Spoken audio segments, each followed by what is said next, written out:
The vision of a statue honoring the pioneer women of this country belonged to E.W. Marland, Ponca City citizen, oil man, philanthropist, United States Congressman, and the 10th governor of the state of Oklahoma.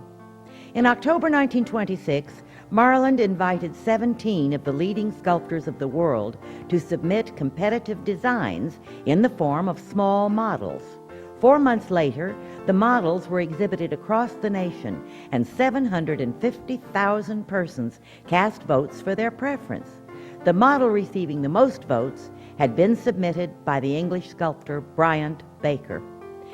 The Pioneer Woman is a heroic bronze statue of a young sunbonneted pioneer mother protectively leading her son by the hand, striding confidently, head held high, a young woman of sturdy beauty and dignity whose eyes are fixed on the far southwestern horizon. Courage, determination, and humility are in her face. A Bible is in her hand. The statue was unveiled at Ponca City on April 22, 1930, with a dedication service described by national writers as the most stirring outdoor event in the history of Oklahoma. The exercises included radio addresses from Washington, D.C., by the President, Herbert Hoover, and Patrick J. Hurley, Secretary of War. Addresses from the stage at the site of the statue were made by E.W. Marland, Bryant Baker, and Oklahoma Governor William J. Holloway. And Oklahoma's most beloved son, Will Rogers, also spoke to the assembled crowd. The statue was given to the state of Oklahoma by E.W. Marland and his wife, Lyde. At the unveiling of the monument, Mr. Marland said, "When I hand the deed to this monument and the land on which it stands to the governor of the state of Oklahoma, I will have expressed my appreciation of the nobility of the character of the pioneer women of America." Marland envisioned a museum to complement the Pioneer Woman statue, but it wasn't until 1957 that construction on a 3,000 square foot building to house the relics of pioneer life was begun. The Pioneer Woman Museum was dedicated on September 16, 1958, the 65th anniversary of the Cherokee Strip Land Run. As the collection of artifacts telling the story of the pioneers of Oklahoma grew, it became clear that even more space was needed.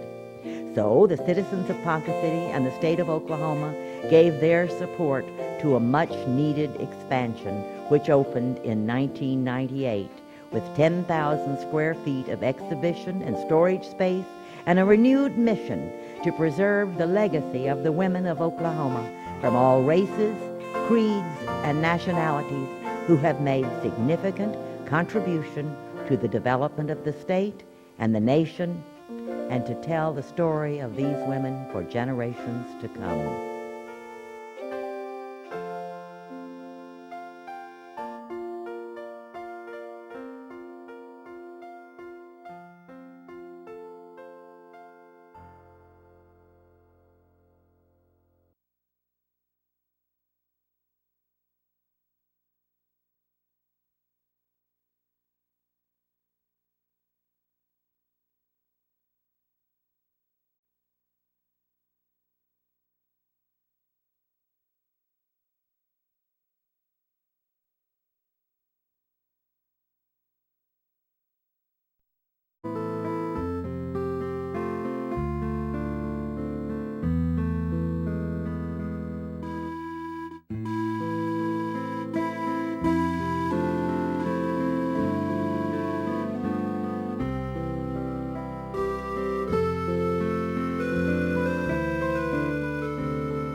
Welcome back to I See No Boundaries, the show that looks at women's lives and their accomplishments, refusing to see any boundaries placed in their path.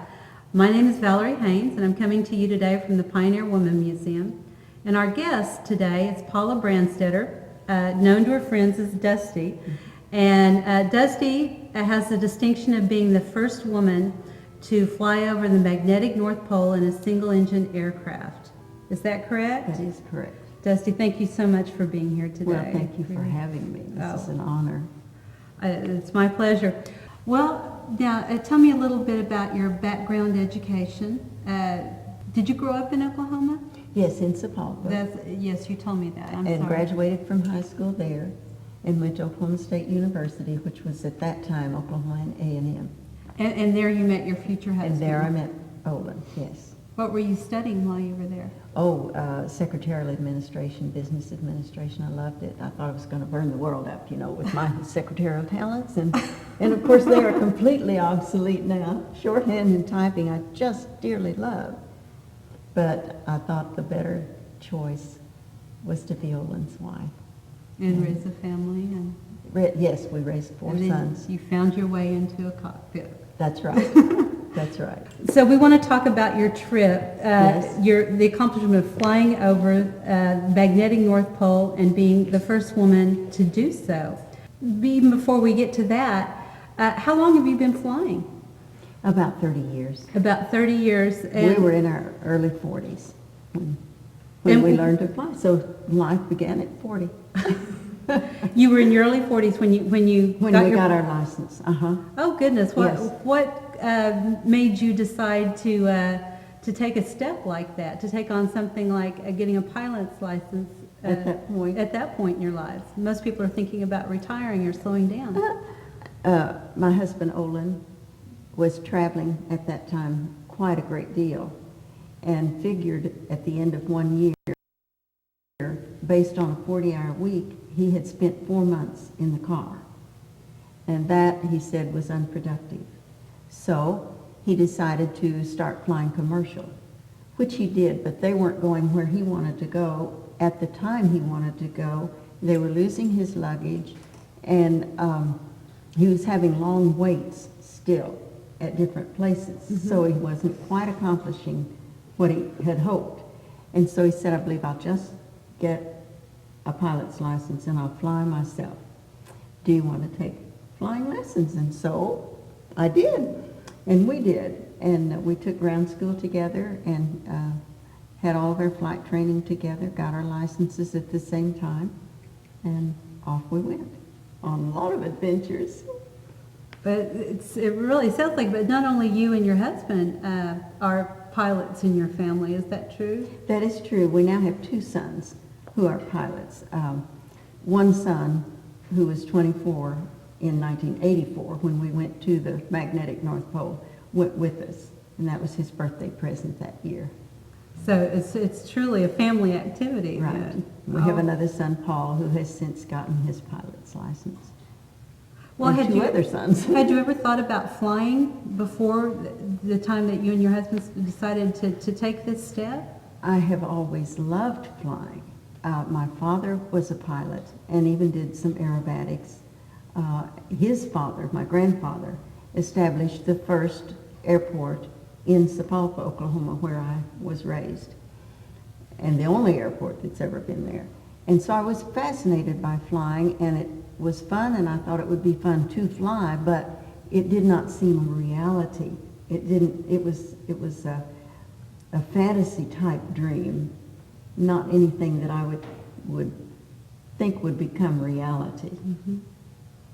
But it did. It did. It did. And you and your husband and your son then in 1984 made this trip. Yes. Tell me, it seems like such a fantastic adventure. How did you even come up with the idea to do something like this? Well, now, I really didn't come up with the idea. Again, my husband did. It was, the Arctic makes up quite a great portion of the Earth's surface. And we had never seen it. It's a part that God made, just like he made the rest of it. And Olin thought it would be appropriate if we saw it. And he did quite a lot of map studying and correspondence back and forth with the Canadian government and with various different agencies in Canada, determining if he thought a single engine could even make the trip. And he decided it could. Then we had to decide if we thought we could in our single engine. And we decided we thought we could. So then began about 6 months or so of preparation to really get ready. Olin had a top overhaul on the airplane engine, which means a partial overhaul. But anyway, to chrome the inside of the cylinders, because that makes them smoother and the oil goes more smoothly. He got some very special kinds of spark plugs that were more powerful than usual. A number of different things, and some of them I can't think of right now, to make the plane the most efficient for the trip. Then we had to make arrangements with the Imperial Oil Company of Canada for fuel stashes along the way, where they would give us X number of gallons of fuel at that stop and at this stop and so on, because the Arctic Ocean is frozen 11 months of the year. 1 year it is what they call the ice is out. It breaks up and some of it moves out. It never does melt. It's 7 feet thick. And in some places it's 14 feet thick. But it moves out so the ships can get in once a year with supplies. And so those people learn to order things by the year. If you can just imagine your own staples, everything that's non-perishable, just run through your list in your head and imagine where you would even put it if you had a year's supply of it. I don't know. I don't know where they put it either. But that's how they have to order things, and they order their fuel that way, the batteries for their cars, all that, everything that's non-perishable.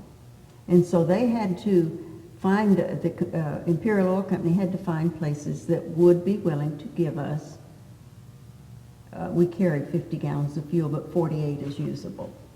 So they had to find places that would be willing to fill our tank once, and then we could get another fill up someplace else. And Olin had to plan a route along these places.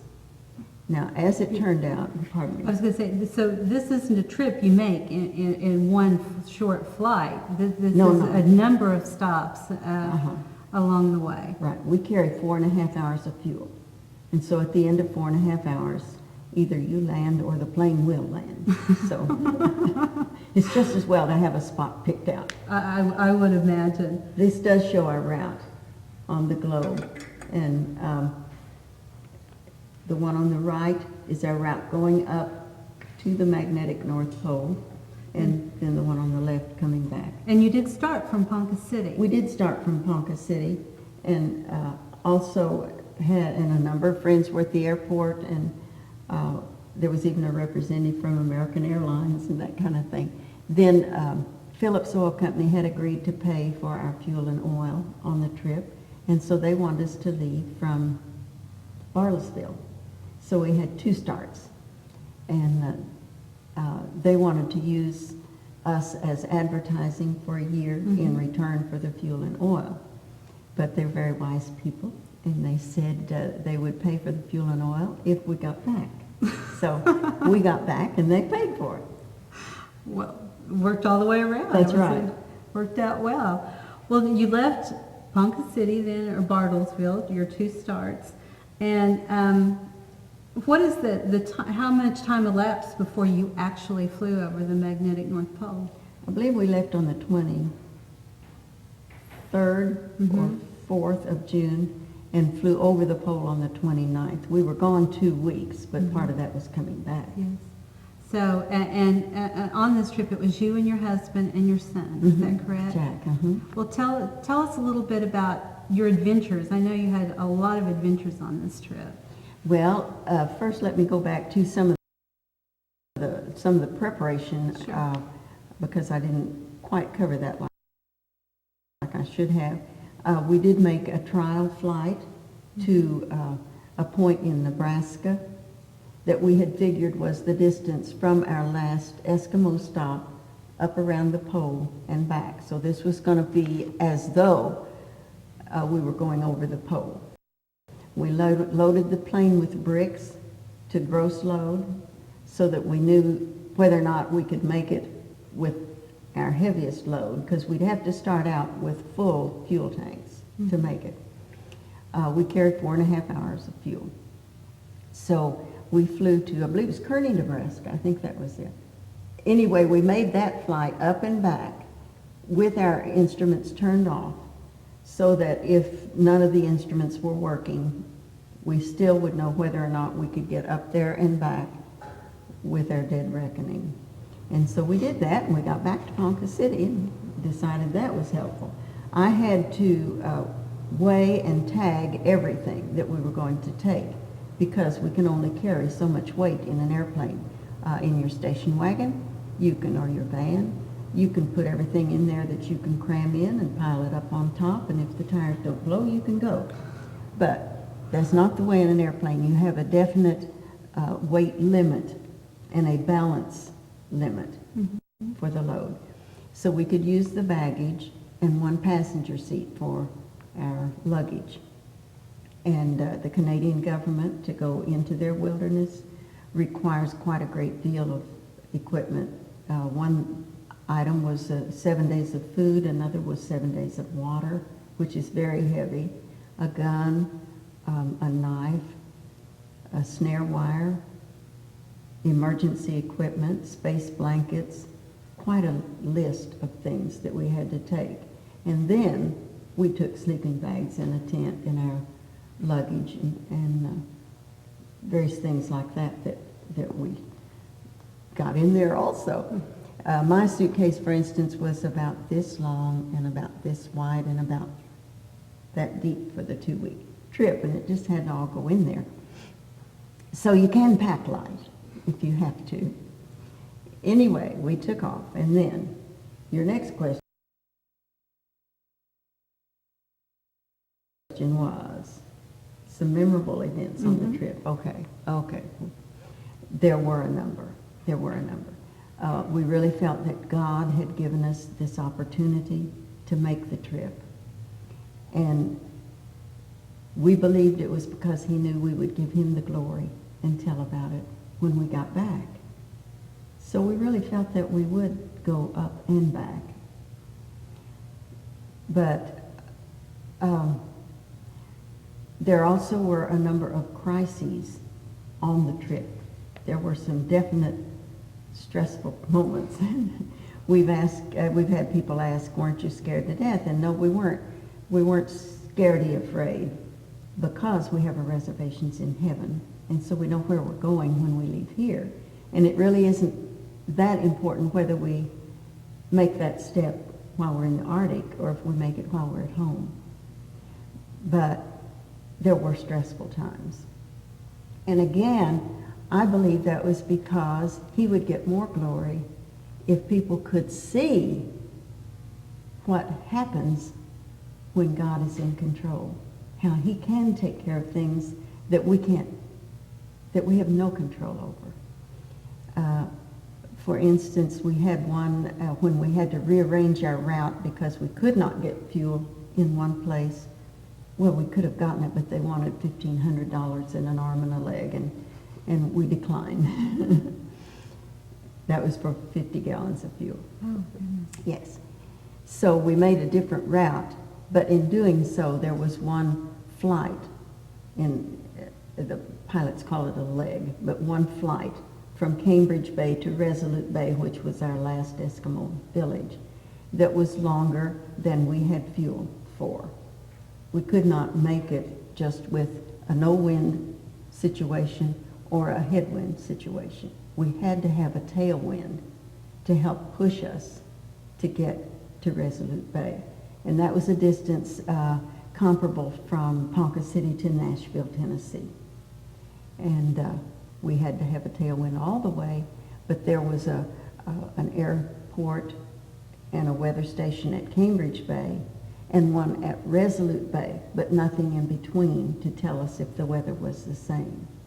And I'll show you just a little tiny model here.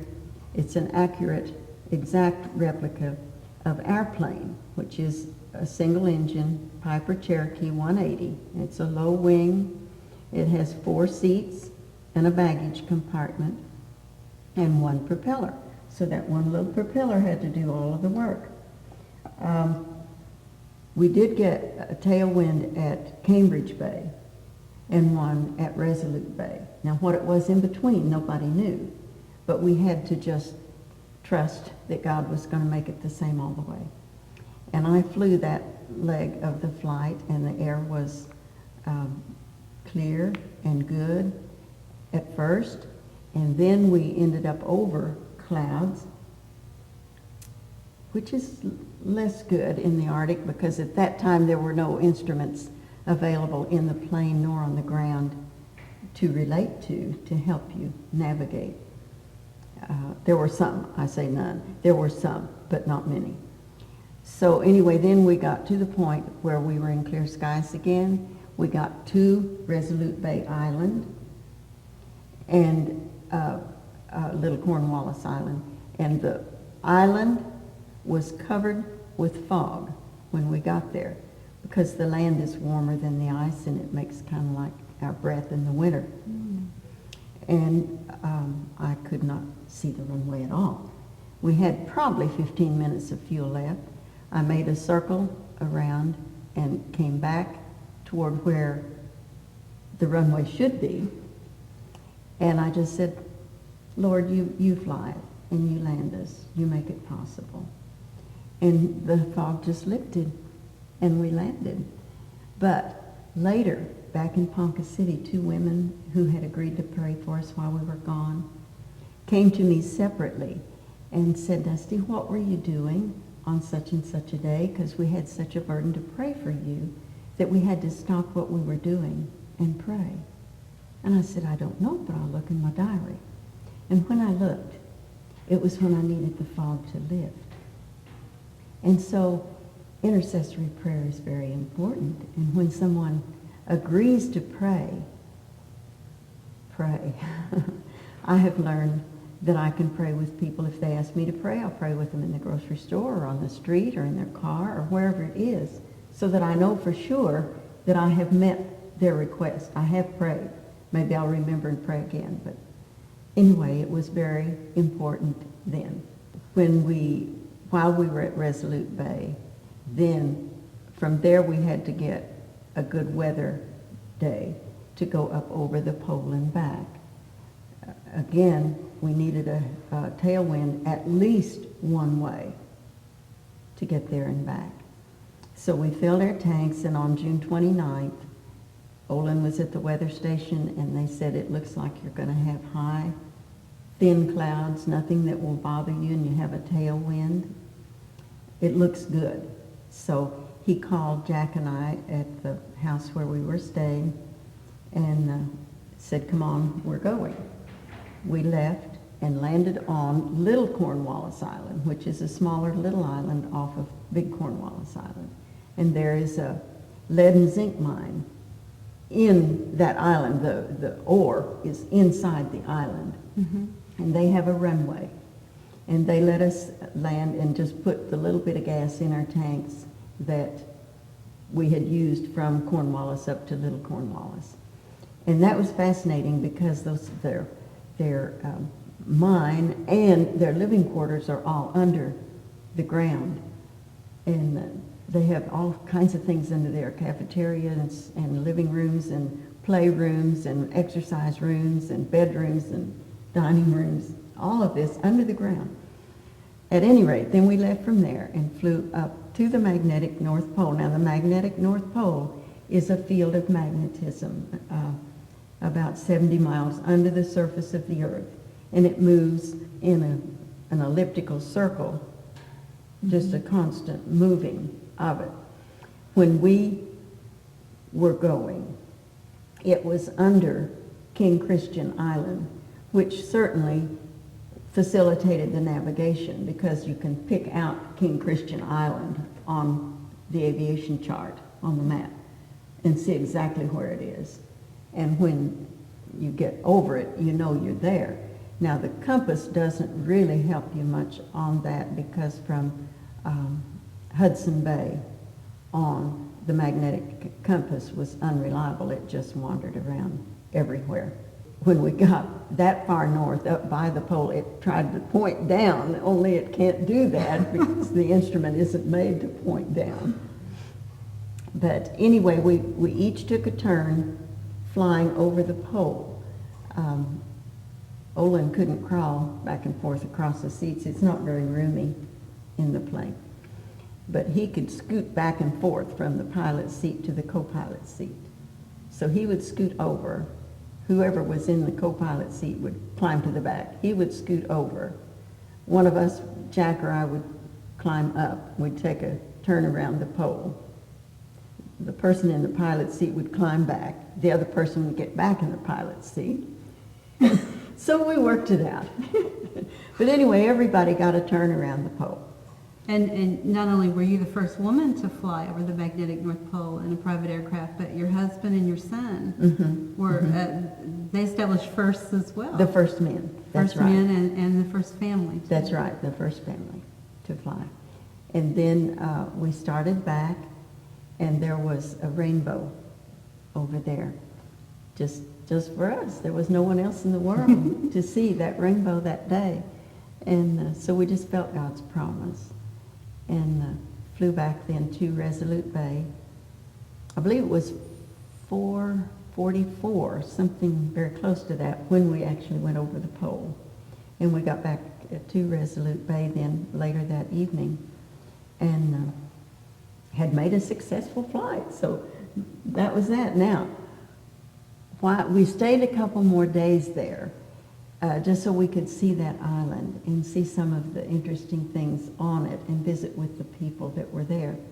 The family we stayed with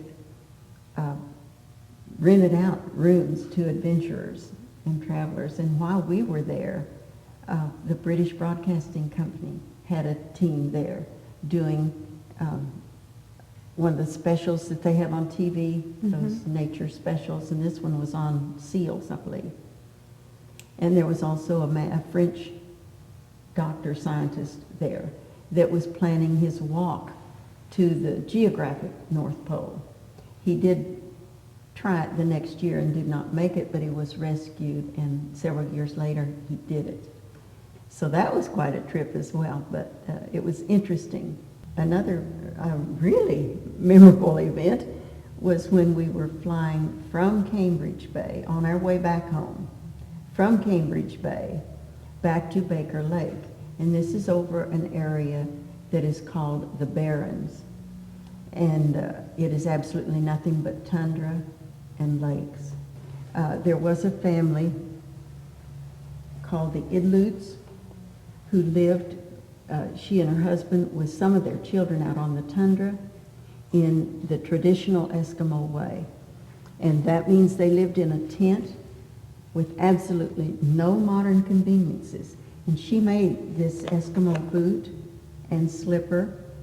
This is the boot, this is the slipper. And to tan this skin, she chewed it, as did the Eskimo women in early times. And many of them had worn their teeth off to the gums from chewing skins. And I think you can see the teeny little stitches that they used with sinew, that they stitched with. The slipper fits in the boot. I keep doing it backwards. And then the men would be out on the ice all day, and these items would get wet. And when they would come home, they would take them off and hang them to dry. These would be stiff as boards in the morning. And the Eskimo wives would chew their husband's clothing to soften it. So now, Valerie, when you come to a day that you can't quite remember what your blessings are, just be glad that you do not have to chew your husband's underwear. Along the way, we also had occasion to fix our own meals. We took freeze-dried food and water. This is a coffee pot, but it did not make coffee. We didn't drink much coffee on our trip because there weren't bathrooms available. But anyway, this is my little 3-ounce stove. We had to find something that was small enough, that weighed little enough that we could take it. And it opens like this, and there was a little fuel pellet that went in here. It was soft like talcum, sort of, but just a little pellet that sat there, and we'd light that, and it would burn just completely up, so there was nothing but a little powder left. Put water in this and heat it on there and add it to freeze-dried food. And we were ready to go. Now, I'm not going to fix Thanksgiving dinner on this, but I love my little stove. It is just wonderful. So anyway, now, back to the Barrens. We're on the Barrens. This is 360,000 square miles of nothing but lakes and tundra. And they all look about the same. One lake looks just about like the next lake. There are no roads, no telephone lines, no towns, no cabins, no railroads, no trees, no bushes. There is nothing for a landmark, nothing for a reference. They have the caribou and a little animal called a lemming and the Arctic fox, and I believe maybe the Arctic owl, but that's it. And we started from Cambridge Bay one evening with the weather report there and the weather report at Baker Lake. And we were traveling and discovered that we had terrible, terrible headwinds. So after we had gone more than half the way and used more than half our fuel, Jack was piloting and Olin was navigating and I was in the back seat, and Olin decided we could not make Baker Lake. We would have to turn back and hope that the resulting tailwind would give us the needed range. So we turned, and I knew that I had a real decision to make sitting in the back for how I was going to spend the next couple hours. And so I knew I could spend it in fear and trembling, or I could spend it with the Lord. And I decided to spend it with Him. And so I wrote a prayer, and I really recommend that because I find it keeps my thoughts spiritual and specific and praising Him. And then I took from my testament took from my purse the little testament that Olin has urged me to have there. And the real reason is so that I can use it to help others. But this time it was going to help me. And I turned to the book of Ephesians, and that's the book. It's just 6 chapters, and that's where God in the first 3 chapters tells us what He thinks of us, and in the last 3 chapters how to live it. And His opinion of us is so much better than our opinion of ourselves. And I wanted those thoughts uppermost in my mind. So I read those chapters very prayerfully and very personally. I just put our names in there in the appropriate places. And when I'd finished reading it, we had reached the edge of the Arctic Ocean, and we knew that we had 125 miles yet to go to Cambridge Bay. But we also knew we did not have enough fuel to go that far. So Olin radioed a defense early warning station that was closer and asked permission to land there. Now they granted permission, but we didn't even know if we had enough fuel to go that far. So Jack turned in the direction of Jenny Lind Island, where this DuLine station was located. And while he was doing that, while he was going on that part of the trip, I decided I would just repeat scriptures that I had memorized. But at any rate, I'll share my favorite one with you, and that's Romans 8:38 and 39. I am persuaded that neither death, nor life, nor angels, nor principalities, nor powers, nor things present, nor things to come, nor height, nor depth, nor any other creature can separate us from the love of God that's in Christ Jesus our Lord. And then Jack did spot Jenny Lind Island. He saw the runway, and we landed at 12:10 midnight. Mm-hmm. And the chief of the station was there to meet us. He was very concerned. We flew so low, trying to get as much tailwind as possible, that they did not pick us up on their radar, which is the entire purpose of a defense early warning station. And so he really thought we were probably Russian spies. But at any rate, he took us back to the station and took Olin in his office to question him for about an hour and a half. And he left Jack and I in the dining room, and we understood we should be there when he returned.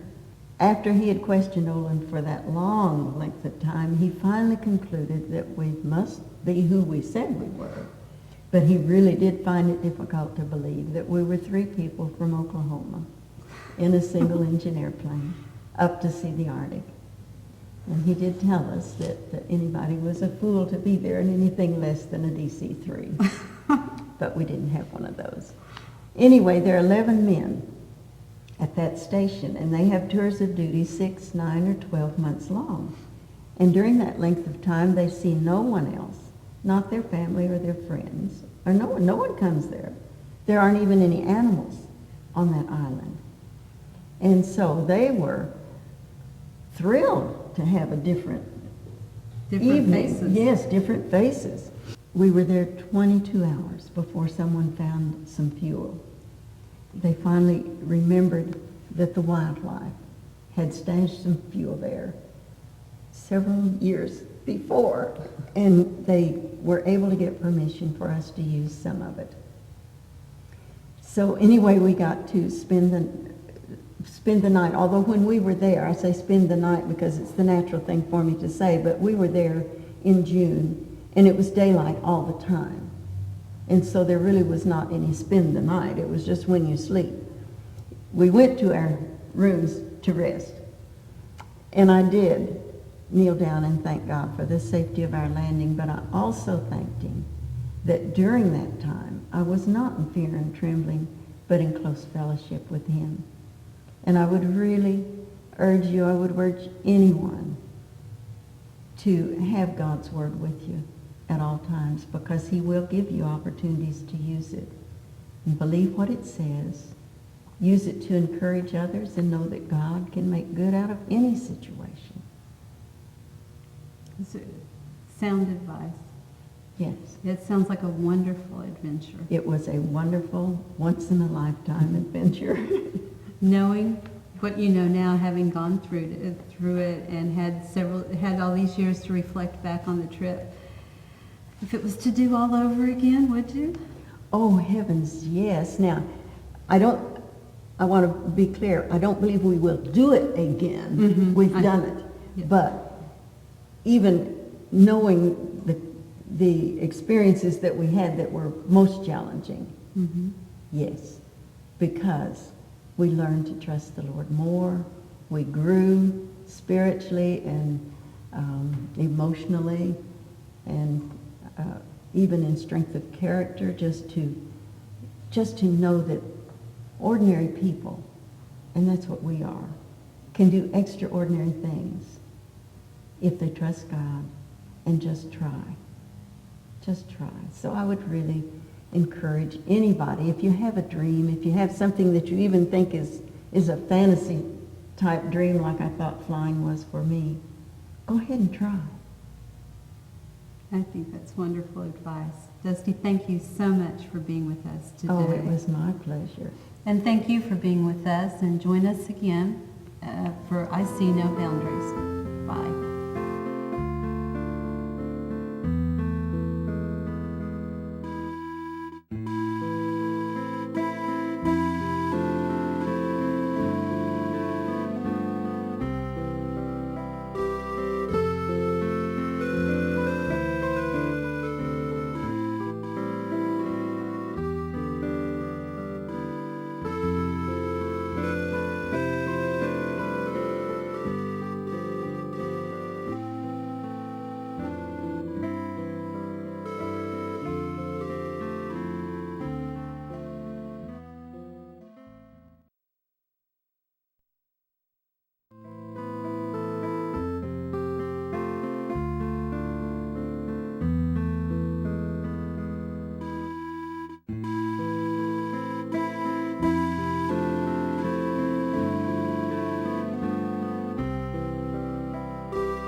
Welcome today to I See No Boundaries here at the Pioneer Woman Museum. This is the series that looks at the life of women who've made significant accomplishments and achievements, refusing to see any boundaries placed in their path. My name is Valerie Haynes, and I'm your host today. And we are very honored to have as our guest today Marqueta Brown. Marqueta is a journalist and an educator and a writer and done so many things in her life. Marqueta, thank you so much for being here today. You're welcome. I'm so pleased at the opportunity to have a chance to chat with you and find out a little bit about your life. Were you born here in Oklahoma? Yes, it's Stillwater, Oklahoma. And raised in Stillwater? Not all the time. I lived in Wetumpka, Oklahoma, and then returned to Lincoln County, where I lived on a farm, and then we moved to Stillwater. And I graduated from high school there and also from college. What did you study when you were in college? Well, home economics, but as a second semester freshman, I had taken Introduction to Advertising. And so I decided it'd be lots of fun to work on the Old Collegiate newspaper. And so I sold advertising on the newspaper. And I thought I did a pretty good job because I filled the newspaper up with ads. The advertising manager hardly ever came around. Finally, he quit. So I asked the student publication advisor if I could be the advertising manager. And he said, "Oh, my dear, you know that girls just aren't advertising managers." And of course, I didn't protest. I just decided that I would go to the editorial side of the newspaper. So then I took all the journalism I could get, and I still got my degree in home economics. And then the journalism department offered me a fellowship in teaching news writing labs. And so they had what they called industrial journalism at that time. And you had your area of expertise, like mine was home economics, and then I combined that with journalism. So after I graduated with a master's in home economics, I got a job on the Progressive Farmer magazine in Birmingham, Alabama. Oh, for Oklahoma, that was a long ways to go. It was a long ways from home. And if you've never heard of the Progressive Farmer, the spinoff of that is Southern Living. There were so many subscribers that lived in town that took it that they decided to start Southern Living. What did you do for the Progressive Farmer?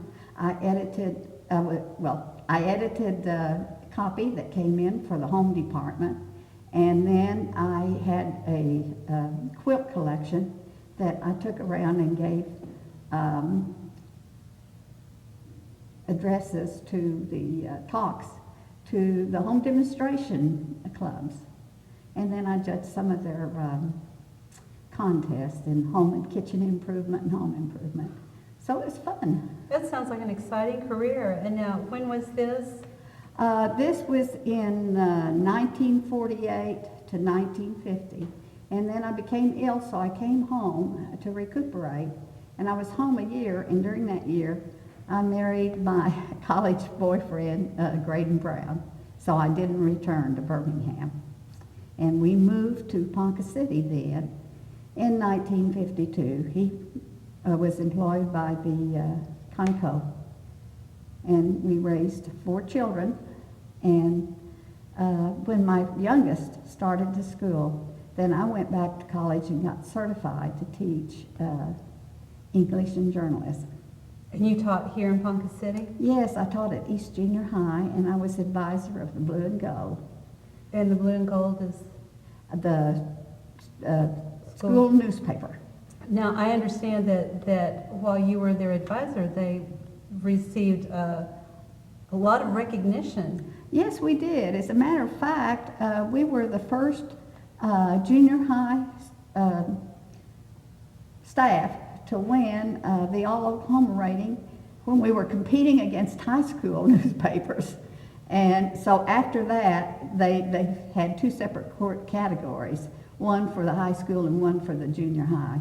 And we got 5 All Oklahoman plaques.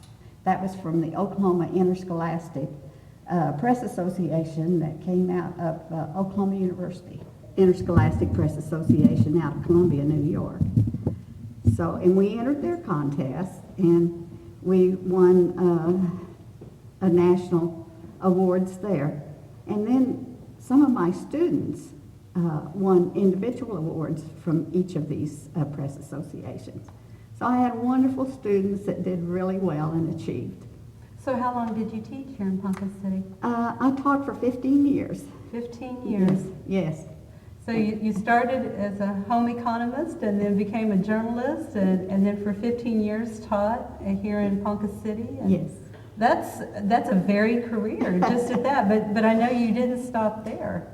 No, I didn't. I took early retirement in 1985 because my husband wanted to retire. I really didn't want to retire, but he talked me into it. Well, you may have retired, but I know that it didn't slow you down a bit because you did several things after you retired as a teacher, one of which was to write a book about the flag of Oklahoma. Why don't you tell us a little bit about that? Oh, I will. I belong to the Ponca City chapter of the Daughters of the American Revolution, and that was the chapter that Fluke belonged to, who designed the flag. And in 1966, we had this state conference of the DAR here in Ponca City. Mm-hmm. And she was a honored guest because the Wanagisa chapter of Shawnee was giving the Daughters of the American Revolution one of the original flags that she had painted, which belonged to the Wanagisa chapter. So I was the publicity chairman of the chapter, and I got a chance to interview her. And it was most delightful, and I was just interested in more of the background. So after I retired, I called her up and told her that I would really like to do this monograph on her. And she said, well, have you read the article in the Oklahoma Chronicles about how the flag was, I designed the flag? And I said, no, I hadn't. She said, it's all there, it's all there. So I didn't push her because I could tell that she really didn't feel like being interviewed. And then I started several years later, well, it was the 70th anniversary of the designing of the Oklahoma flag, or the acceptance of the adoption of the state to the flag. So I started a year or two before that, I started searching for more information about the flag. And you know, there were bits and pieces here and there, but it wasn't all together. Now, I don't think most people realize that the flag that we fly, the Oklahoma state flag right now, the one that Louise Fluke designed, is not the original flag. No, it wasn't. The original flag was red with a white star in it, and it had 46 in the middle of it because Oklahoma was the 46th state to be admitted to the Union. And the woman that designed that flag had come from the South, and she just couldn't believe that Oklahoma didn't have a flag because her flag was adopted in 1911. So she got busy, and they didn't like her first flag that she designed because it was too much like a knockoff of the Confederate flag. So then she designed this red flag with the white star. And the legislatures were not too excited about it, but they went ahead and adopted it. But then, of course, you know, in 1911, there were no wonder drugs. And to contain diseases, they had quarantines. And, of course, there was little transportation, slow transportation, and there were few telephones. So the way that people told their neighbors that they were in quarantine was to put out a red rag, a red flag. So the people didn't want to fly that flag because they called it the quarantine rag, or the quarantine flag. And then the soldiers didn't want to carry it because it looked too much like a Russian flag. And they called it the socialistic rag. And so it just fell into disuse. The secretary of the Oklahoma Historical Society decided that the DAR should sponsor a contest, and that he felt like that there should be an organization behind the flag so that they could promote it and take care of it on down the years, which proved to be A wise decision. a wise decision. That's right. Now, so that was 1925, is that correct? Yes, the DAR had a contest, and each chapter sponsored a contest, and then some of the DAR members chose the top 3 designs, and the governor and the adjutant general of the Oklahoma National Guard and another man, Markham, I believe, were judges. So, and they picked Louise Fluke's design. So that was quite exciting for her. I would imagine. And so you developed an interest in the story after meeting Mrs. Fluke? Yes, I did. And this led you eventually to write a book on the subject, didn't it? Yes, it did. So tell us a little bit about what made you decide to write a book at this point? Well, actually, it wasn't a book. It was a booklet or a monograph. And I just decided that it should be somewhere. All these facts should be somewhere together.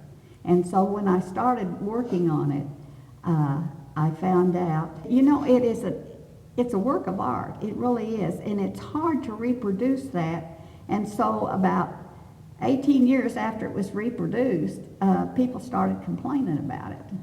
And I mean, I shouldn't say people, but there was this senator in Eufaula, Whitaker was his name, and he decided that this was in 1937, and he decided the flag should be changed. Well, because he said, well, it had been carried in a parade, and nobody knew that it was the Oklahoma state flag, so they had to have a placard that said Oklahoma state flag. So he wanted to put the seal of Oklahoma on a flag, and that would be our state flag. So, Louise's mother was a librarian, a pioneer librarian in Shawnee, and she kept up with what bills were going to be introduced to the legislature. And she happened to see that Whitaker was going to introduce a bill that would change the flag. So she called Louise, and Louise called the state region, and they decided to go down to the Capitol. Mobilize, march on the Capitol. Well, it wasn't quite like that, but they had, about from 6 towns, they had people to go down there. And Frida Hunt was a really good friend of Louise's Fluke's, so she took the Ponca City delegation down. And I said, Frida, what was it like down there? What did you say to the legislator? And she said, well, she said, I don't remember, but we ate at Beverly's and had chicken in the rough. Remember those important details. Remember That's them. right. Wow. So you went from home economist, as I said before, to journalist, to mother, wife, educator, and then developed a writer and a historian. So that's quite a career development there. It's interesting, but when the book was, or when the monograph was published, now you've gone all over the state doing. Yes, I did. I give presentations dressed up as Louise Fluke.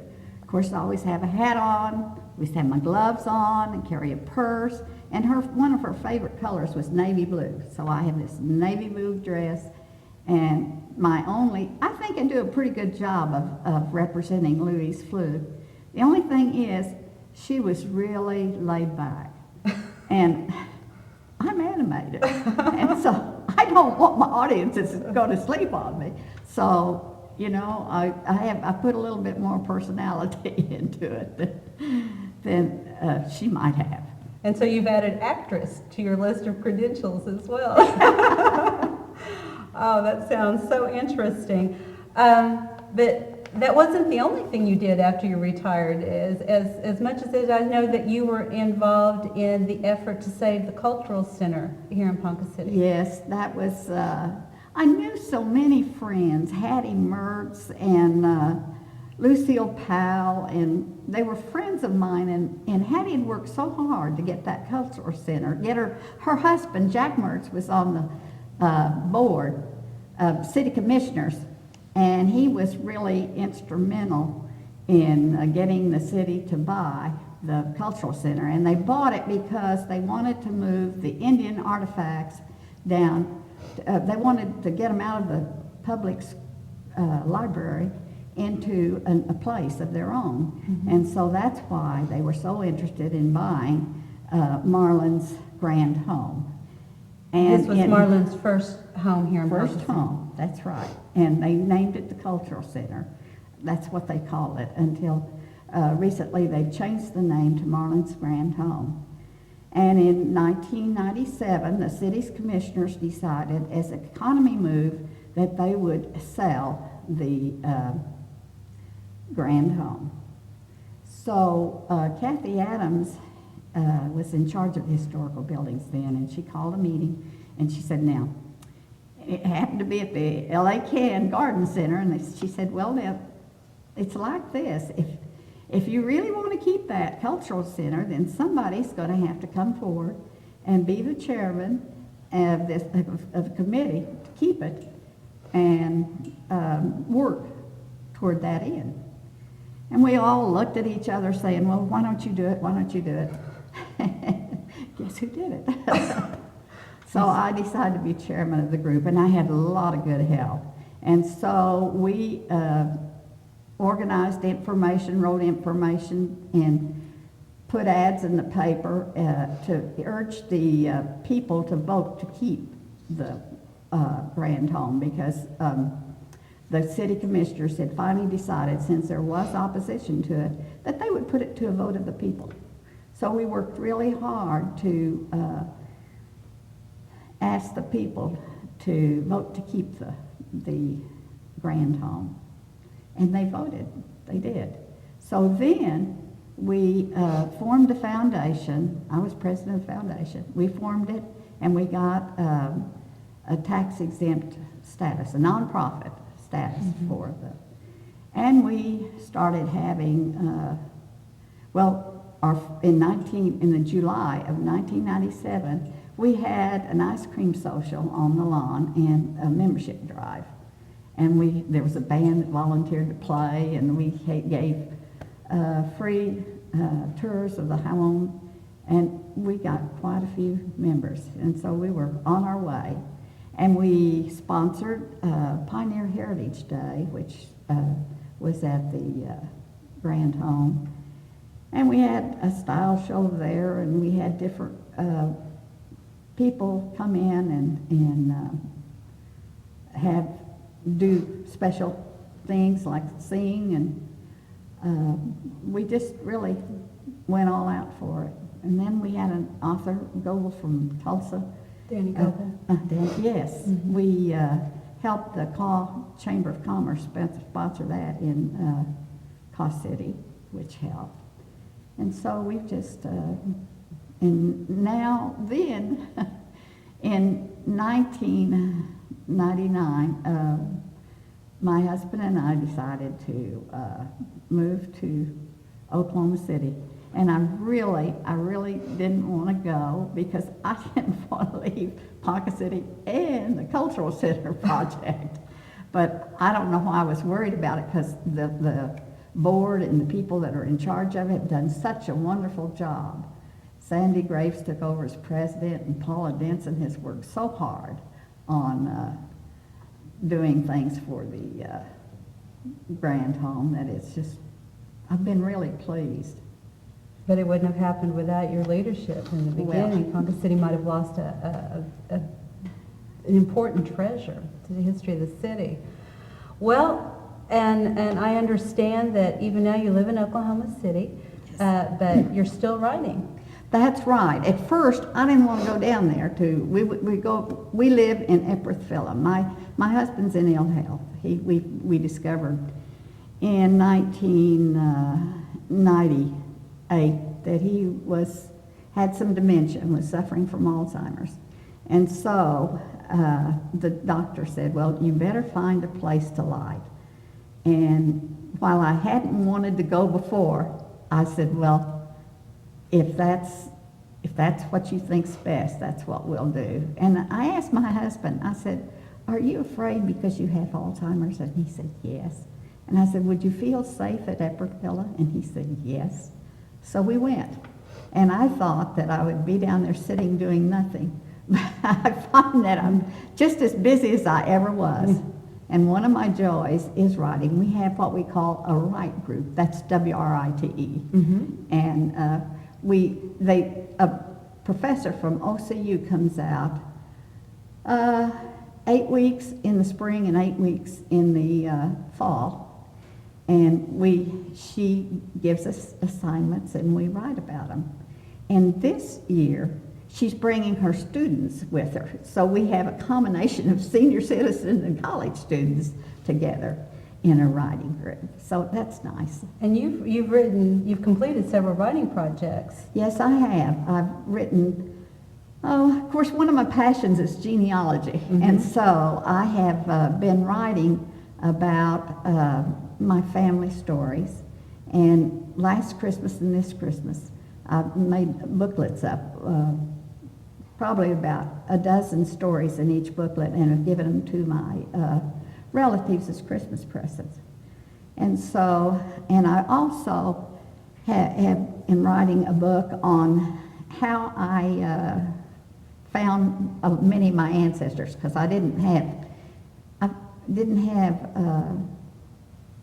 well, I just knew my grandparents. And so I worked back, and I've had so many interesting experiences on chasing all these dead ancestors that I had to write it. I felt like I would write that down, especially when my son said, Mother, don't worry about all these charts of people, names, tell us the stories.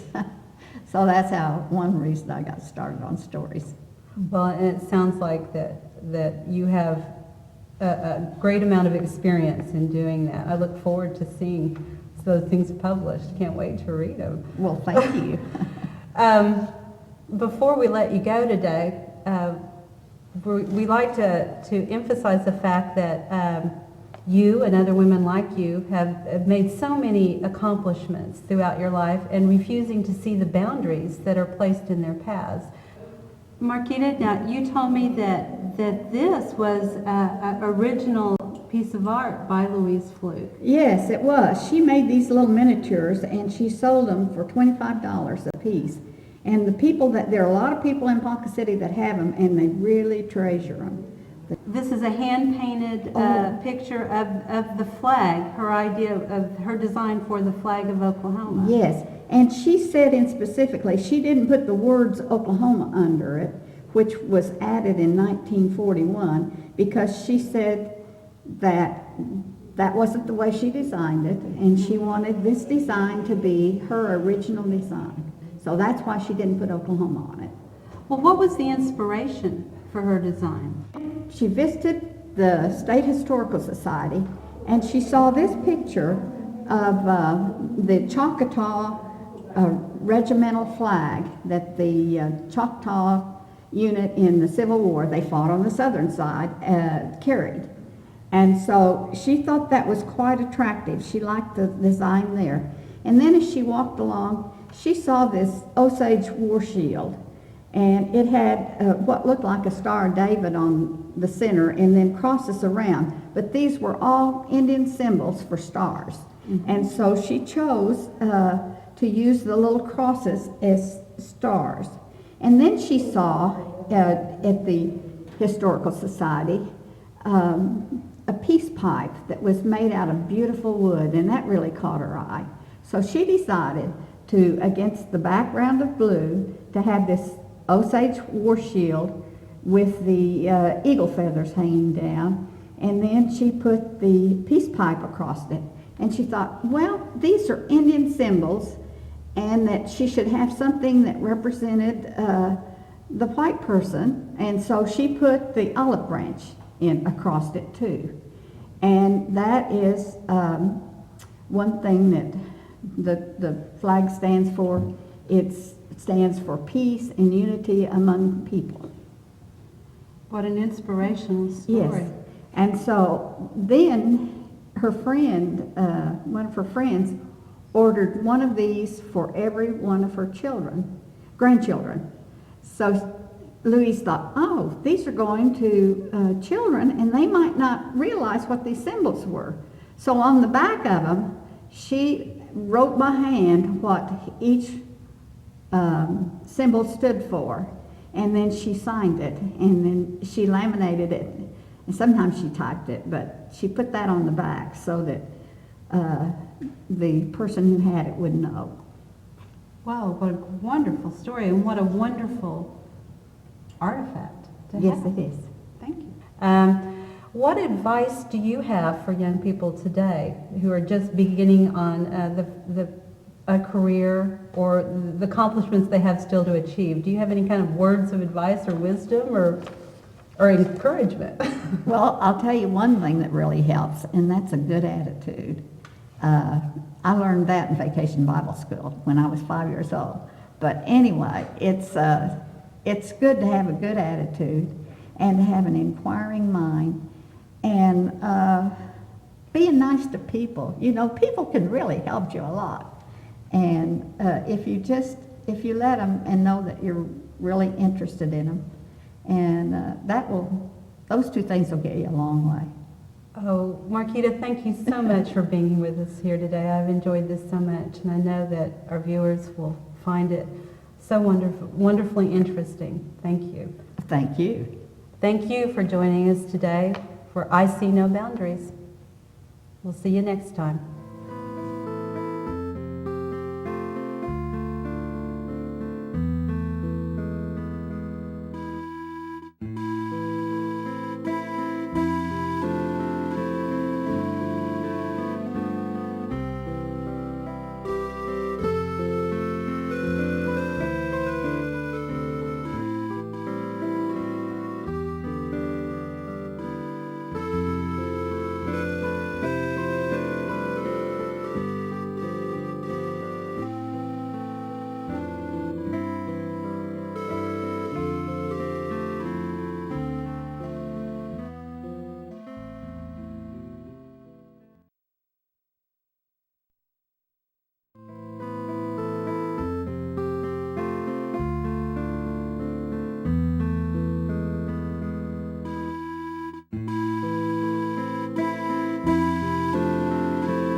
Welcome to I See No Boundaries.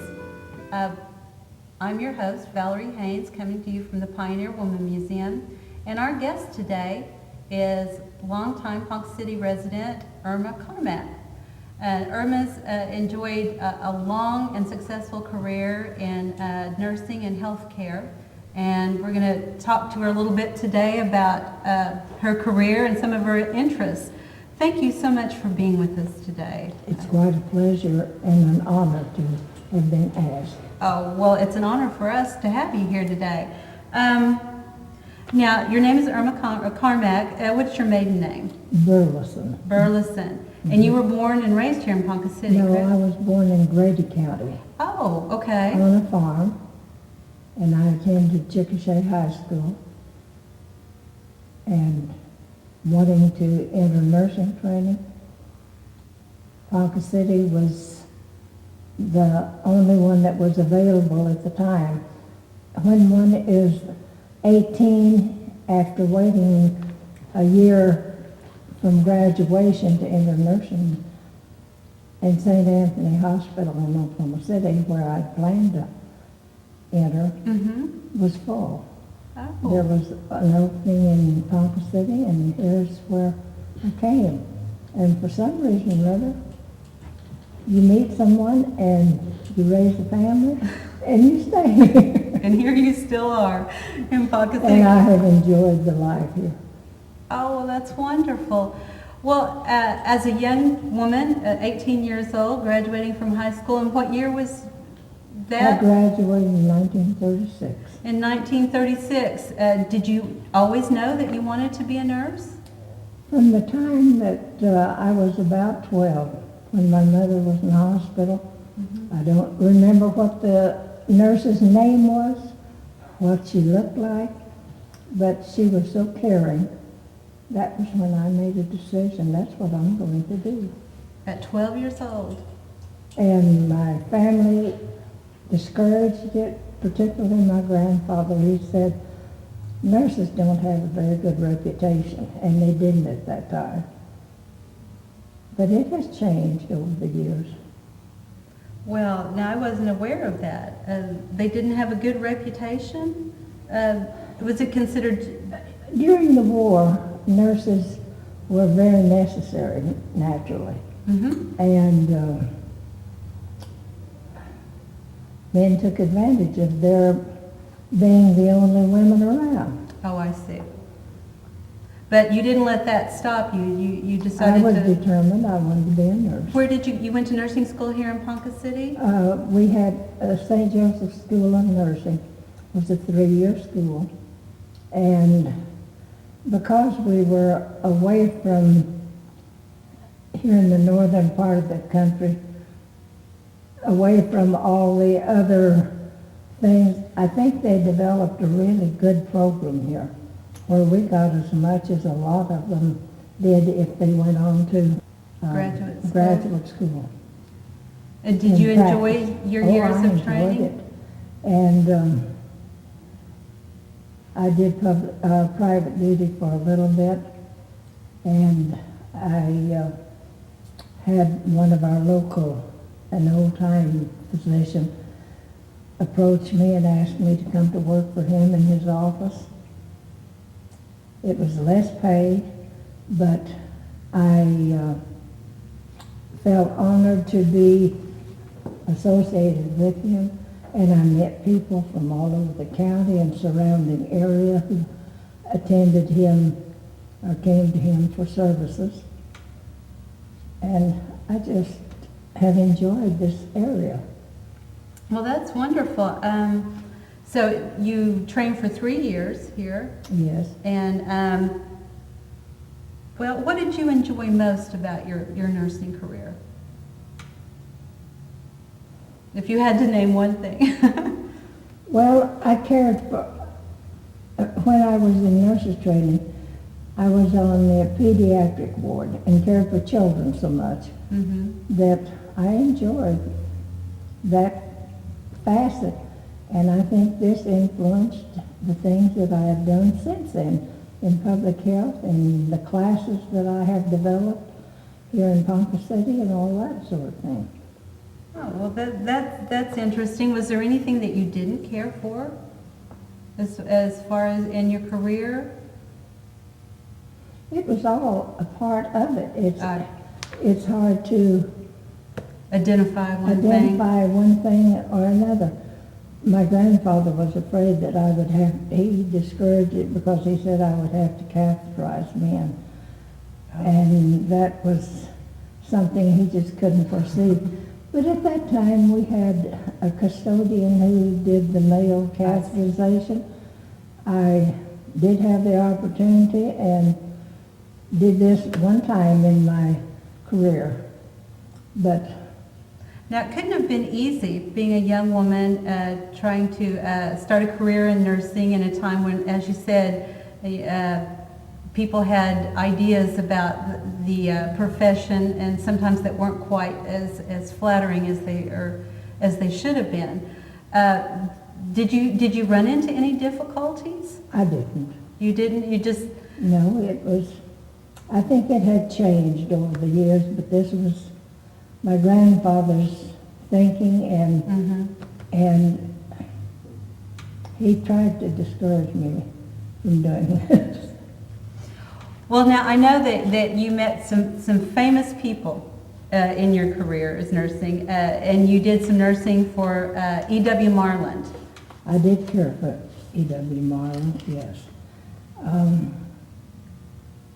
In his home, I cared for him first in the Ponca City Hospital when he was a patient there, and then when he was transferred to his home, which was in Lyde's Cottage at the time.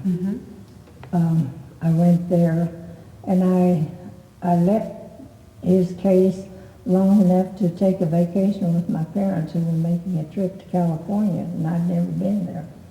And someone else filled in during that time, and then when she married, the job was opened again, and I cared for him until he died.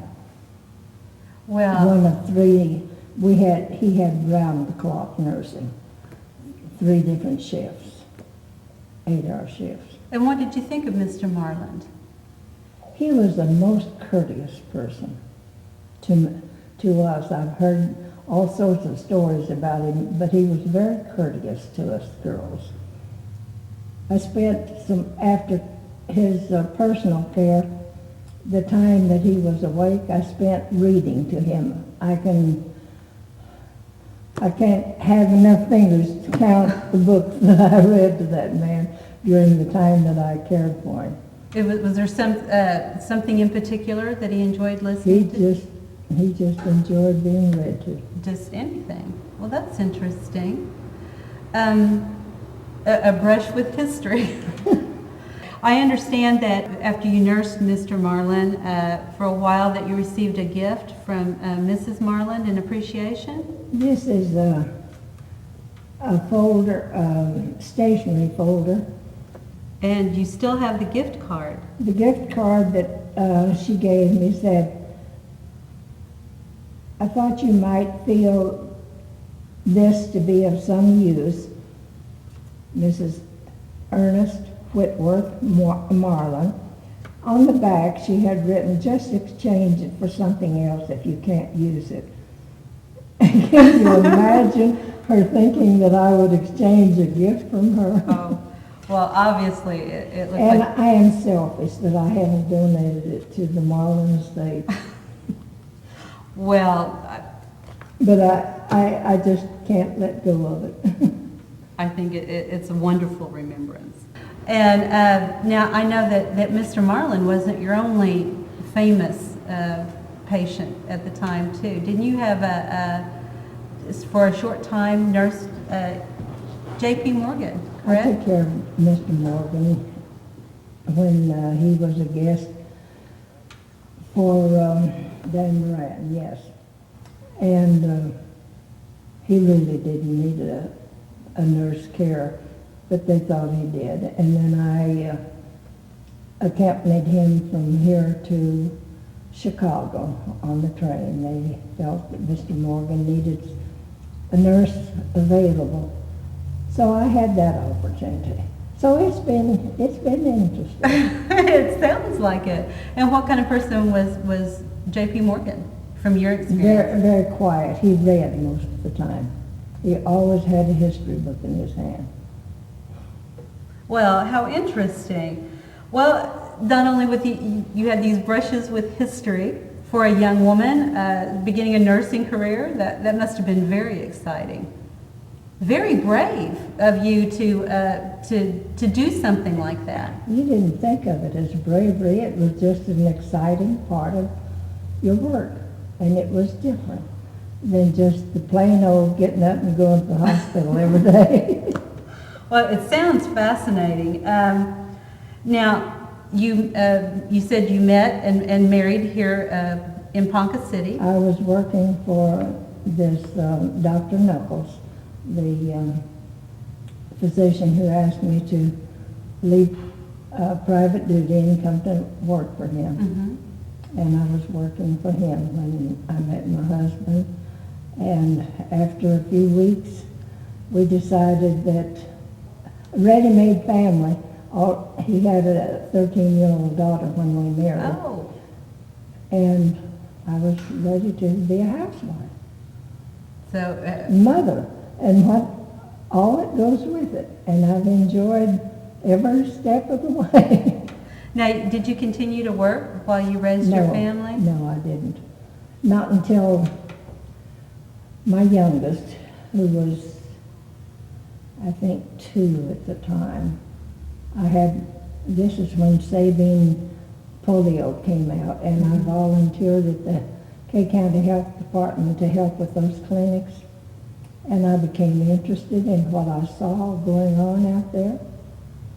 And I told them that when there was a job available, I would like to apply. And it wasn't long until they called and interviewed me. I did a pilot study for the Department of Public Health and the Department of the Highway Transportation in doing multiple screening tests. This included chest x-ray, heart monitor, and vision and hearing screening, all blood work, the whole bit of screening. Some local doctors did the readings on the chest x-rays, but this is what I did first. And then when there was an opening, one of the nurses quit for maternity leave, and I applied for the job. And her maternity leave must have lasted 30 years. Because all told, I think it was 30 years that I worked in public health. And it was fascinating. I met every sort of person from the highest to the lowest classes, oldest to the youngest. I traveled the northeastern part of the county, clear to the Kansas border, over to the river, which was my territory at that time. I had school nursing, country school nursing, as well as public school nursing here in Ponca City. I had the high school and Washington School, and also the Lutheran School, which is not our public system, but school nurse for these. Mm-hmm. So I've had a variety of jobs. It sounds like you had a wide variety of experiences doing that. Now, you developed some pilot programs while you were involved in this. I developed the first expectant parent classes in Kay County. These were, as I recall, about 6 weeks. Both men and women attended. Mm-hmm. Those were just really the most interesting thing I think that I did. Really? I developed materials for the young people who attended the classes that would help them as they raised their youngsters. And Paula said, "Mother, I wish you could find some of those leaflets," but in my many years of experience living in a 2-story house, that wasn't available. Now, what made you develop a program like this? Did you see a need for some sort of information to help expectant parents, parenting classes? Apparently. I don't know. It was just something that seemed to be needed at the time. I also developed the first babysitting classes in Ponca City, which boys attended as well as girls, which was unique enough that it appeared in the New York papers. And I thought interesting. Some friend living up there sent me a clipping. Oh, how wonderful. What did you teach these prospective babysitters? The things that they needed to know about taking care of youngsters, feeding, changing, playing with them, not just setting them in front. This was before TV, thank goodness, but all of those things. And I might add that it was rewarding enough that in the aspect that one of my boys saved the life of a woman who had been, you know, the old-fashioned rub-a-dub-dub washing, and fell forward, and he rescued her with his knowledge of how to. Well, that's wonderful. That was reward for the whole thing. Well, that's a great story. At this point in your life, then you were working for the health department here, and you were also raising a family, and and we had certain territories that we had to cover, like I explained, the schools, as well as immunization clinics, and so you did quite a bit of traveling, didn't you? Yes, I did. And whatever, if there were teacher referrals or physician referrals for someone out in that area, we public health nurses had the job of checking on them, helping them to do what needed to be done, reporting back to whoever had referred them. What was it like at this time having such a challenging job? And you, as you said, you were traveling quite a bit, and it couldn't have been an easy job by any means, and then raising a family at the same time. Were there conflicts or? Well, I'm sure the family probably thought so. But there was routine to it. They knew they had to be ready for breakfast, and we did do breakfast back then, before they went to school. No cereal. And my first 6 months, I worked out of the Blackwell office, so it meant that travel to and from Blackwell. And I think that was good in that it gave me time to leave my home cares where they belonged and get prepared for the day. And by the same token, I could leave those at the office and come home. So it has been interesting. It sounds like it. There's been a lot of changes then you've seen throughout your career as a nurse. And not all good. And not all good. Well, tell me about that. What do you think are some of the most significant changes that you've seen, good or bad? The lack of personal contact with individuals. Too much is being relegated to groups as opposed to having more personal contacts. Since where there used to be public health nurses in certain areas, so they had fewer people to work with, there could be more personal contact. And I think that is important. And I think a lot of people would agree with you on in that as well. What do you think are some of the best changes that you've seen through your career?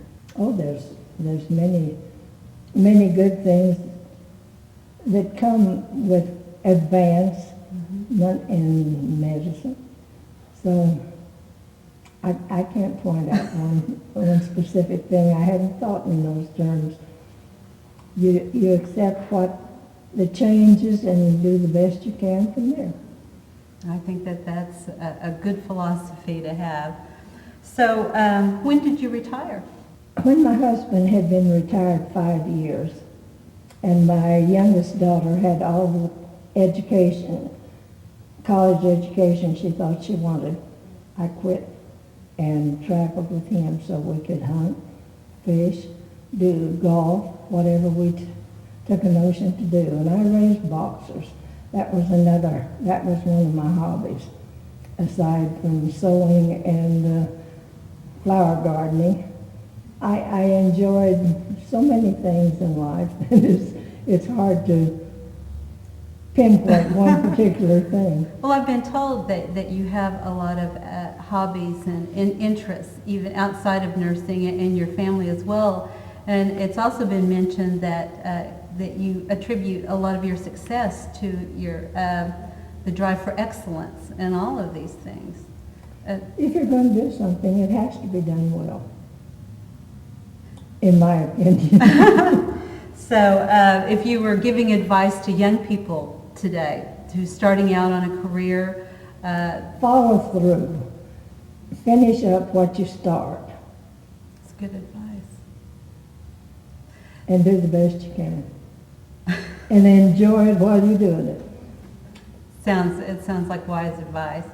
Now, I understand you also worked out at Chilocco Indian School for a while? Well, this was in my territory, and that was an interesting experience in itself.